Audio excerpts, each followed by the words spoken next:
രാഹുൽ ഗാന്ധി ഉയർത്തിയ വ്യാജ വോട്ട് വിവാദവുമായി ബന്ധപ്പെട്ട സംസ്ഥാനത്തെമ്പാടും പ്രക്ഷോഭം കടുപ്പിക്കുകയാണ് കോൺഗ്രസ് നേതൃത്വം. കോൺഗ്രസിന്റെ നേതൃത്വത്തിൽ എല്ലാ ജില്ലാ ആസ്ഥാനങ്ങളിലും നൈറ്റ് മാർച്ച് നടക്കുകയാണ്. KPCC നേതാക്കന്മാർ ഇന്ന് അവരവരുടെ ജില്ലകളിൽ ഈ സമരപരിപാടിയിൽ പങ്കെടുക്കും. കോൺഗ്രസ് മാത്രമല്ല, പോഷക സംഘടനയായ യൂത്ത് കോൺഗ്രസും പ്രക്ഷോഭത്തിന്റെ പാതയിലാണ്. തിരുവനന്തപുരത്ത് തെരഞ്ഞെടുപ്പ് കമ്മീഷൻ ആസ്ഥാനത്തേക്ക് മാർച്ച് പ്രഖ്യാപിച്ചു കഴിഞ്ഞു. തൃശൂരിൽ വരും ദിവസം ലോങ് മാർച്ചിനും യൂത്ത് കോൺഗ്രസ് നേതൃത്വം നൽകുന്നുണ്ട്. ജില്ലാ ആസ്ഥാനങ്ങളിൽ നൈറ്റ് മാർച്ച് നടത്താനും യൂത്ത് കോൺഗ്രസ് തീരുമാനിച്ചു കഴിഞ്ഞു.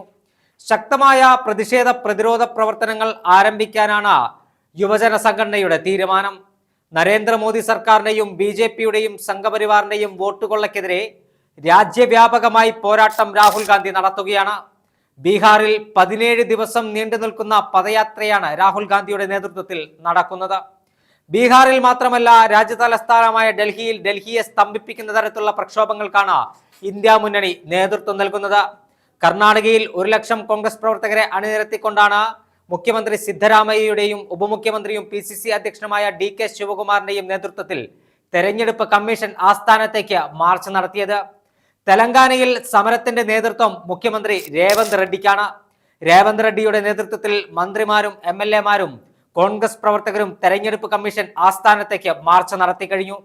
ഒഡീഷയിലും ഛത്തീസ്ഗഡിലും തമിഴ്നാട്ടിലും ഉൾപ്പെടെ രാജ്യത്തെ 28 സംസ്ഥാനങ്ങളിലും ശക്തമായ പ്രതിഷേധവും പ്രതിരോധവുമാണ് കോൺഗ്രസ് ഉയർത്തുന്നത്.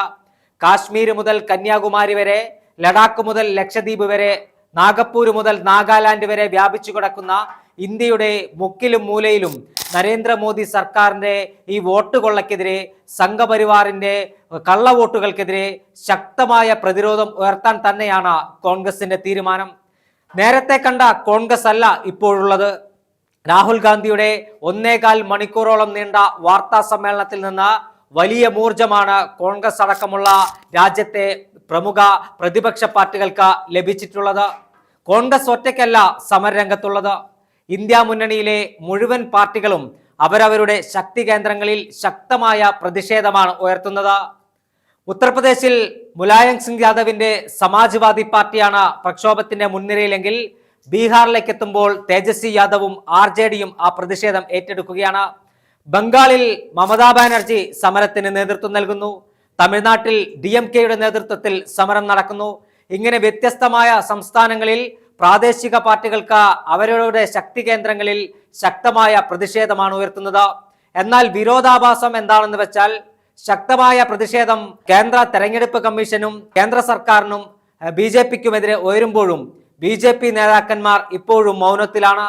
പ്രധാനമന്ത്രി നരേന്ദ്രമോദി ഈ വിഷയത്തിൽ ഇതുവരെ വാ തുറക്കാൻ തയ്യാറായിട്ടില്ല. ലോകത്തെ ഏറ്റവും വലിയ ജനാധിപത്യ രാജ്യമായ ഇന്ത്യയിലെ തെരഞ്ഞെടുപ്പിനെതിരെ വ്യാപകമായ ആരോപണം ഉയരുമ്പോൾ അതിനു മറുപടി പറയേണ്ട ബാധ്യത ഇന്ത്യൻ പ്രധാനമന്ത്രിക്കുണ്ട്. എന്നാൽ മാളത്തിൽ ഒളിച്ച നരേന്ദ്രമോദി രാഹുൽ ഗാന്ധിയുടെ ചോദ്യങ്ങൾക്കും രാഹുൽ ഗാന്ധിയുടെ ആരോപണങ്ങൾക്കും മറുപടി പറയാൻ കഴിയാതെ പിന്നോട്ട് ഓടിയൊളിക്കുന്ന കാഴ്ചയാണ് ജനാധിപത്യ ഇന്ത്യ കണ്ടുകൊണ്ടിരിക്കുന്നത്.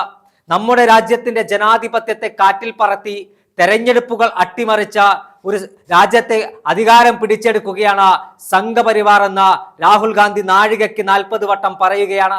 തെരുവീതികളിലെ പോരാട്ടം മാത്രമല്ല, വരും ദിവസങ്ങളിൽ നിയമ പോരാട്ടത്തിന് കൂടി കോൺഗ്രസ് തയ്യാറെടുക്കുകയാണ്. സംഘപരിവാറിന്റെ വോട്ടുകൊള്ളയെ യാതൊരു കാരണവശാലും വെറുതെ വിടാൻ ഉദ്ദേശിക്കുന്നില്ല എന്ന് തന്നെയാണ് കോൺഗ്രസിന്റെ തീരുമാനം. വരും ദിവസങ്ങളിൽ അതിശക്തമായ പ്രക്ഷോഭങ്ങൾക്ക് രാജ്യം സാക്ഷ്യം വഹിക്കും. ഒരുപക്ഷെ അതിനെ കോൺഗ്രസ് നേതൃത്വം വിശേഷിപ്പിക്കുന്നത് 2ാം സ്വാതന്ത്ര്യ സമരമെന്നാണ്. ആ തരത്തിലുള്ള സമരത്തിന് തന്നെയാണ് കോൺഗ്രസ് നേതൃത്വം നൽകുന്നത്. മറ്റൊരു ആഗസ്റ്റ് മാസത്തിൽ തന്നെയാണ് രാജ്യത്ത് ഇത്തരമൊരു സമരം ആരംഭിച്ചത് എന്നതാണ് ശ്രദ്ധേയമായ കാര്യം.